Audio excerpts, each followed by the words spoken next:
La lluvia golpeaba con furia las ventanas del pequeño apartamento de Miguel Hernández mientras terminaba de preparar la cena para su hija de 8 años, Lucía. Como mecánico en el turno nocturno de un taller en las afueras de Madrid, Miguel estaba acostumbrado a las noches largas y solitarias, pero esa noche de octubre algo cambiaría su vida para siempre. El sonido del timbre lo sorprendió. Eran casi las 10 de la noche, y la tormenta había empeorado considerablemente. Al abrir la puerta, encontró a una joven empapada, temblando de frío, con los ojos llenos de lágrimas. «Por favor, señor», susurró la chica con voz quebrada. «No tengo a dónde ir. Me robaron el bolso con todo mi dinero y mi teléfono. Solo necesito un lugar donde pasar la noche». Miguel, un hombre de principios sólidos forjados por años de lucha como padre soltero, no dudó ni un segundo. La invitó a pasar, le ofreció ropa seca y una taza de té caliente.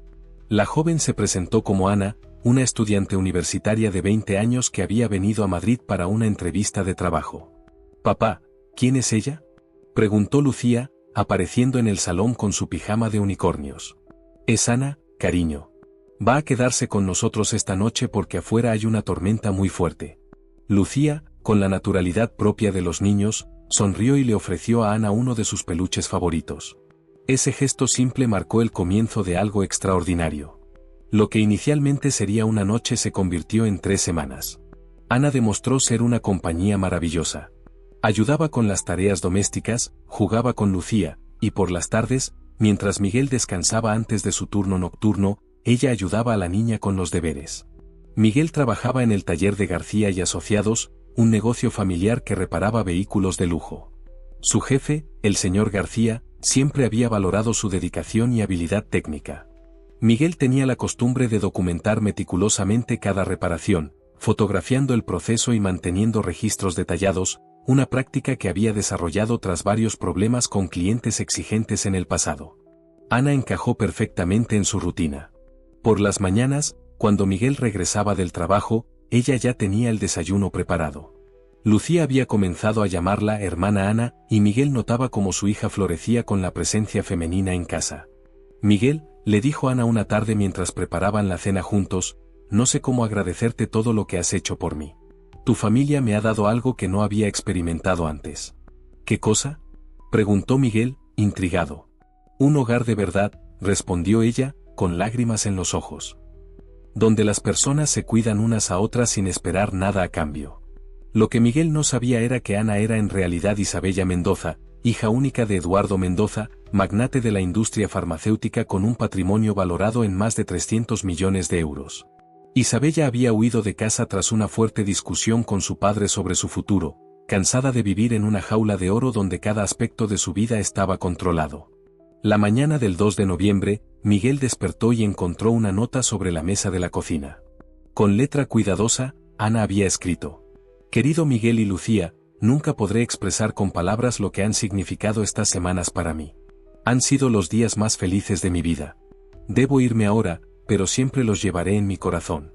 Algún día espero poder devolverles toda la bondad que me han mostrado. Con amor eterno, Ana». Lucía lloró durante horas. Miguel se sintió extrañamente vacío, como si hubiera perdido a un miembro de la familia. Pero respetó la decisión de la joven y guardó la nota en una carpeta donde conservaba todos los documentos importantes de su hogar. 3 días después, su mundo se desplomó. El teléfono sonó a las 6 de la mañana. La voz al otro lado era fría, calculadora, llena de amenaza. «¿Miguel Hernández? Soy Eduardo Mendoza. Creo que tienes algo que me pertenece. Lo siento, señor, pero creo que se equivoca de número». «No me equivoco. Tienes a mi hija. Y si crees que puedes chantajear a mi familia o aprovecharte de una joven vulnerable, estás muy equivocado». Miguel sintió como si el suelo se moviera bajo sus pies. «Señor, no entiendo de qué está hablando». «Isabella Mendoza. Mi hija. Sé que la has tenido secuestrada en tu pocilga durante semanas. Pero esto se acaba hoy». La línea se cortó, pero el terror de Miguel apenas comenzaba. 2 horas después, recibió una llamada de su jefe. «Miguel, tengo que suspenderte temporalmente. Hemos recibido una denuncia anónima sobre conducta inapropiada fuera del trabajo. Lo siento». Al mediodía, la escuela de Lucía lo llamó. Había problemas con el pago de las cuotas. Su cuenta bancaria había sido bloqueada por actividad sospechosa. Su casero recibió una llamada anónima sobre inquilinos problemáticos. Eduardo Mendoza no solo era rico, era despiadado. Había construido su imperio farmacéutico mediante tácticas agresivas, eliminando competidores y silenciando voces críticas. Para él, Miguel no era más que otro obstáculo que debía ser removido.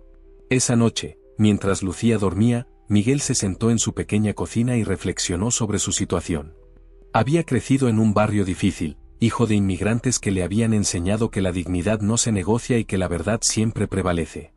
Recordó entonces su costumbre de documentar todo. Durante las 3 semanas que Ana había vivido con ellos, Miguel había tomado fotografías familiares, había guardado conversaciones de texto que tuvieron cuando ella salía a buscar trabajo, incluso había grabado algunos vídeos de Lucía y Ana jugando juntas. También recordó algo crucial: su teléfono tenía una aplicación que grababa automáticamente todas las llamadas entrantes por razones de seguridad, una precaución que había tomado tras algunos problemas con clientes difíciles en el taller. La segunda llamada de Mendoza llegó a medianoche. Espero que hayas reflexionado sobre tu situación, Hernández. Mañana voy a arruinar lo poco que te queda de vida. Señor Mendoza, respondió Miguel con calma estudiada, creo que hay un malentendido. No hay malentendidos. Mi hija estaba vulnerable, confundida, y tú te aprovechaste de la situación. Gente como tú siempre busca aprovecharse de mi familia. ¿Gente como yo? ¿A qué se refiere exactamente? Inmigrantes, mecánicos, gente sin educación ni recursos. Siempre buscando una oportunidad de ascender socialmente a costa de otros. Cada palabra quedó grabada. Miguel sentía como la arrogancia y los prejuicios de Mendoza se revelaban con cada frase. Al día siguiente, Miguel recibió una visita inesperada. Era la abogada Carmen Ruiz, especializada en derechos civiles, quien había oído rumores sobre su situación a través de contactos en el sistema judicial. Eduardo Mendoza tiene un historial, Miguel, le explicó Carmen, extendiendo varios documentos sobre la mesa. En los últimos 5 años, ha usado las mismas tácticas intimidatorias contra al menos 6 personas diferentes. Los documentos revelaban un patrón escalofriante. Un profesor de arte que había conocido a su sobrina. Un veterinario que había tratado los caballos de la familia. Un músico que había dado clases de piano a Isabella. Todos habían sido sistemáticamente destruidos financieramente hasta desaparecer de las vidas de los Mendoza. Pero esta vez ha cometido un error, continuó Carmen. Tú eres diferente. Tienes documentación, tienes registros, y lo más importante, tienes principios. Esa misma tarde, Miguel recibió una llamada desde un número desconocido. Era Isabella. Miguel, necesito hablar contigo urgentemente. Mi padre está planeando algo terrible. Se encontraron en un café discreto en el centro de Madrid. Isabella lucía demacrada, asustada, completamente diferente a la joven alegre que había vivido en su casa. He estado grabando sus conversaciones telefónicas, susurró. Tiene planeado plantar drogas en tu apartamento y llamar a la policía. También va a acusarte de secuestro y abuso. Miguel sintió que la sangre se le helaba, pero Isabella continuó. Tengo las grabaciones, Miguel. Conversaciones donde admite que está inventando cargos falsos. Correos electrónicos con instrucciones a investigadores privados. Todo. Carmen trabajó toda la noche coordinando con contactos en la policía y el sistema judicial. Cuando Eduardo Mendoza ejecutara su plan, ellos estarían listos. A las 9 de la mañana siguiente, Miguel e Isabella estaban escondidos en una furgoneta a 2 manzanas de su apartamento, observando múltiples pantallas que transmitían imágenes en vivo desde cámaras ocultas que Carmen había instalado durante la noche. Ahí están, murmuró Carmen, señalando 2 hombres vestidos como técnicos que se acercaban a la puerta trasera del edificio. Las cámaras captaron cada momento, los hombres forzando la cerradura, plantando pequeños paquetes de cocaína en el dormitorio de Lucía, en la cocina, bajo el colchón de Miguel. A las 10:15, Eduardo Mendoza hizo la llamada que sellaría su destino. ¿Comisaría Central? Tengo información sobre actividad de drogas en el apartamento 4B de la calle Alcalá 247.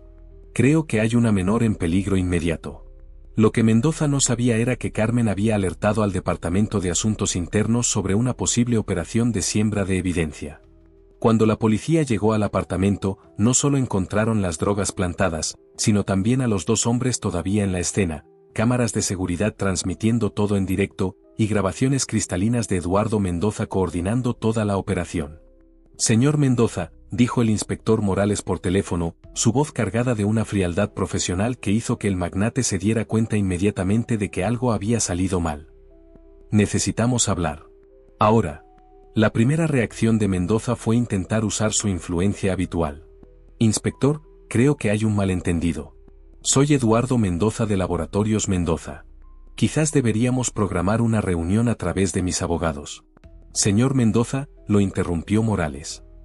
Está usted bajo investigación formal por conspiración, siembra de evidencia, intento de incriminación de una persona inocente, y una lista de otros cargos que sus abogados podrán explicarle en detalle. Le sugiero que venga voluntariamente. Mientras tanto, al otro lado de la ciudad, Miguel observaba en tiempo real cómo el imperio que Mendoza había usado como arma contra familias inocentes se desmantelaba meticulosamente. Carmen había coordinado una operación de múltiples frentes que iba mucho más allá de la simple defensa. Las grabaciones de las llamadas amenazantes ya habían sido enviadas a la Fiscalía General del Estado. Los documentos financieros que Isabella les había proporcionado revelaron 3 casos idénticos en los últimos 5 años. Y lo mejor de todo, Carmen sonrió mientras abría una nueva pantalla, los medios ya tenían toda la información. A las 6 de la tarde, Miguel observó las imágenes de Eduardo Mendoza siendo escoltado fuera de su edificio corporativo por agentes federales. El hombre que había aterrorizado a su familia durante semanas ahora caminaba con la cabeza gacha, rodeado de reporteros y cámaras. Su arrogancia se había transformado en desesperación palpable. El teléfono de Miguel sonó. Era Isabella, su voz entrecortada pero aliviada. Miguel, lo logré. Tengo grabaciones de al menos 15 llamadas donde planea destruir a personas inocentes. Tengo correos electrónicos, transferencias bancarias, todo.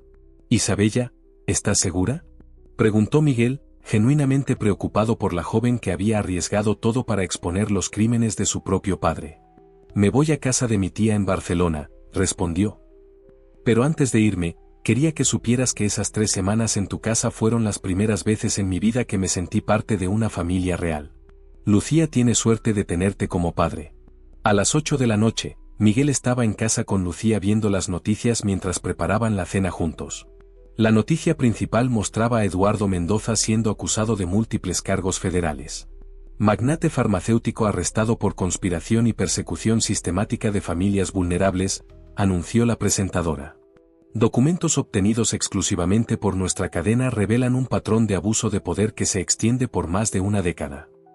Lucía miró a su padre, confundida. Papá, ¿ese es el hombre que estaba siendo malo con nosotros? Miguel apagó el televisor y se arrodilló a la altura de su hija. Sí, cariño. Pero ahora no puede hacerle daño a nuestra familia ni a ninguna otra familia nunca más. ¿Cómo sabías que todo iba a salir bien? Preguntó Lucía con la curiosidad inocente de una niña de 8 años. Miguel sonrió, pensando en todas las noches que había pasado despierto documentando cada amenaza, cada movimiento que Mendoza había hecho, construyendo pacientemente el caso que acababa de destruir un imperio corrupto. A veces, hija, cuando las personas muy malas intentan lastimar a las personas buenas, terminan lastimándose a sí mismas. Papá solo ayudó a que eso ocurriera un poco más rápido. Esa noche, después de que Lucía se durmiera, Miguel recibió una llamada de Carmen. Miguel, ¿tienes idea de lo que has logrado? Mendoza no solo perdió su empresa. La Junta votó unánimemente para destituirlo. Sus cuentas han sido congeladas pendiente de una investigación federal, y 3 familias más que él había perseguido están presentando demandas civiles millonarias. Miguel miró por la ventana de su pequeño apartamento, el mismo lugar donde todo había comenzado cuando acogió a una joven asustada durante una tormenta. 6 meses después, el hombre que había intentado destruir su vida por puro prejuicio se enfrentaba a la ruina completa de todo lo que había construido a través de la intimidación y el abuso de poder. Pero la verdadera victoria no era la caída de Mendoza. Era el hecho de que Miguel había protegido a su hija, preservado su dignidad, y demostrado que la justicia no conoce color, clase social o cuenta bancaria. Solo requiere valor, inteligencia, y una negativa absoluta a aceptar que la injusticia es inevitable. Mientras Eduardo Mendoza pasaba su primera noche en una celda, reflexionando sobre cómo había subestimado completamente a un mecánico inmigrante de los suburbios, Miguel besó la frente de Lucía y planeó silenciosamente los próximos pasos en sus vidas. Porque cuando pasa la tormenta, es hora de reconstruir todo aún más fuerte que antes. Un año después del colapso del Imperio Mendoza, Miguel Hernández estaba sentado en su nueva oficina. Ya no era el pequeño apartamento donde todo había comenzado, sino un espacio amplio y luminoso que reflejaba una transformación completa en sus circunstancias. El escritorio frente a él estaba cubierto de contratos, ofertas de trabajo, e invitaciones para hablar en universidades de toda España. «Papá, ¿viste que salimos otra vez en el periódico?». Lucía entró corriendo sosteniendo la edición matutina de El País. El titular decía: «Mecánico que se enfrentó a magnate corrupto abre Instituto de Derechos Civiles». Su hija, ahora de 9 años, había florecido en los últimos meses, su confianza natural y alegría completamente restauradas después del periodo oscuro de persecución. Miguel sonrió, tomando el periódico y mirando la fotografía que mostraba la fachada del Instituto Miguel Hernández para la Justicia Social, una organización que había fundado con los millones en daños y perjuicios que había ganado de Mendoza y las donaciones de simpatizantes de todo el mundo. Lo que había comenzado como una simple defensa personal se había convertido en un movimiento nacional contra el abuso corporativo del poder. «Carmen está aquí», anunció Lucía, señalando a la abogada que caminaba por el pasillo con una pila de documentos. Carmen se había convertido no solo en su socia en el instituto, sino en una de las defensoras de derechos civiles más respetadas del país después del caso Mendoza. «Miguel, tenemos noticias sobre nuestro amigo», dijo Carmen, sentándose en la mesa con una expresión de satisfacción contenida. Eduardo Mendoza fue declarado oficialmente en bancarrota ayer. El último de sus bienes fue subastado para pagar compensaciones a las familias que persiguió. Miguel asintió silenciosamente. Durante los últimos meses, había seguido discretamente el desmantelamiento sistemático de la vida de Mendoza. Primero vinieron los cargos criminales que resultaron en 5 años de prisión. Luego vinieron las demandas civiles que drenaron hasta el último céntimo de su fortuna. Finalmente, el aislamiento social completo. Antiguos amigos, socios comerciales, e incluso miembros de la familia lo abandonaron cuando se hizo público el alcance de sus crímenes. «Intentó contactarme otra vez», continuó Carmen. «4ª carta este mes. Sigue tratando de negociar algún tipo de acuerdo, ofreciendo información sobre otras personas influyentes involucradas en esquemas similares». Miguel miró por la ventana de su oficina, que daba al parque donde Lucía jugaba durante los recreos. «Gente como Mendoza nunca entiende realmente lo que hicieron mal», murmuró. «Solo lamentan haber sido atrapados». El teléfono sonó, interrumpiendo sus pensamientos. Era una llamada internacional. La Universidad de Oxford ofreciéndole una cátedra en estudios de justicia social basada en su trabajo pionero documentando el abuso institucional del poder. Miguel se había convertido inadvertidamente en uno de los principales expertos mundiales sobre cómo los individuos pueden enfrentar efectivamente la corrupción sistémica. «¿Vas a ir a Londres, papá?», preguntó Lucía, escuchando parte de la conversación. «Solo por unos meses», respondió Miguel, acariciando su cabello, «para enseñar a otras personas cómo defenderse cuando personas poderosas tratan de lastimarlas». Mientras tanto, al otro lado de la ciudad, Eduardo Mendoza se sentaba en su pequeña celda de prisión, rodeado de recortes de periódicos que documentaban su caída. Cada titular era un recordatorio doloroso de cómo había subestimado completamente a un mecánico de los barrios humildes. Sus abogados habían abandonado el caso cuando ya no pudo pagar sus honorarios. Su esposa se había divorciado de él y se había mudado a otro país bajo un nuevo nombre. Sus hijos se negaban a tomar sus llamadas. La ironía más brutal era que Mendoza, quien había pasado décadas usando su riqueza para silenciar a personas que consideraba inferiores, ahora dependía de la caridad del sistema penitenciario para sus necesidades básicas. El hombre que una vez poseyó 3 mansiones, ahora compartía un espacio de 2 metros con un compañero de celda que lo trataba con el mismo desprecio que él había mostrado a familias vulnerables. En la tarde de ese mismo viernes, Miguel recibió un visitante inesperado. Isabella Mendoza, ahora usando el apellido de su madre, Ruiz, tocó la puerta de su instituto. Había cambiado dramáticamente en los últimos meses, su apariencia reflejando una confianza y propósito que nunca había mostrado durante sus años como heredera privilegiada. «Quería agradecerte en persona», dijo, sentándose en la sala de recepción del instituto. «No solo por protegerme, sino por mostrarme que hay personas dispuestas a hacer lo correcto, incluso cuando les cuesta todo». Isabella explicó que había usado lo que quedaba de su herencia, los bienes que había logrado preservar antes de la bancarrota de su padre, para establecer un fondo de apoyo a familias víctimas de persecución corporativa. Estaba estudiando Derecho y planeaba dedicar su carrera a casos similares al de Miguel. Mi padre siempre me dijo que personas como tú eran diferentes, inferiores, dijo, sus lágrimas reflejando años de crecimiento personal. Me tomó 22 años entender que la única persona que era inferior era él, y yo por creer sus mentiras. Lucía, que acababa de regresar de la escuela, entró a la habitación e inmediatamente reconoció a Isabella. «Ana», gritó, corriendo a abrazarla. Para la pequeña, Isabella siempre sería la joven amable que había compartido desayunos de panqueques y tardes de Lego. Miguel observó el reencuentro con una mezcla de emoción y satisfacción. Su decisión de acoger a una joven asustada durante una tormenta había desencadenado una serie de eventos que no solo protegió a su familia, sino que había creado ondas de cambio positivo que se extendían mucho más allá de sus circunstancias personales. Esa noche, después de que Isabella se fuera y Lucía se acostara, Miguel se sentó solo en su oficina, revisando los informes del instituto. En solo un año, habían ayudado a 67 familias a enfrentar abusos de poder, resultando en daños totales de más de 15 millones de euros y el arresto de 18 ejecutivos corruptos. Su teléfono sonó una vez más. Era un reportero de la BBC solicitando una entrevista para un documental sobre el caso Mendoza que sería transmitido internacionalmente. Miguel declinó cortésmente, como hacía con la mayoría de las solicitudes de los medios. Su victoria no había sido sobre fama o reconocimiento. Había sido sobre proteger a su hija y demostrar que la justicia no conoce clase social o cuenta bancaria. Cuando Miguel cerró los ojos esa noche, sus últimos pensamientos no fueron sobre Eduardo Mendoza pudriéndose en una celda de prisión, o sobre los millones de euros que su instituto estaba generando, o incluso sobre las prestigiosas ofertas que llegaban semanalmente de universidades de todo el mundo. Pensó en una tormenta en una noche fría, en una joven asustada que necesitaba ayuda, y en su decisión instintiva de abrir la puerta de su casa. Esa simple elección de mostrar bondad a una extraña se había convertido en la base de todo lo que siguió. Miguel había aprendido que la verdadera venganza no es destruir a quienes te lastiman. Es construir algo tan significativo y poderoso que hace irrelevante cualquier daño que trataron de causar. Eduardo Mendoza había intentado quebrar a una familia humilde, pero terminó creando un movimiento que protegería a miles de otras familias en el futuro. Lucía dormía pacíficamente en su habitación, segura sabiendo que su padre era un hombre que el mundo respetaba y admiraba.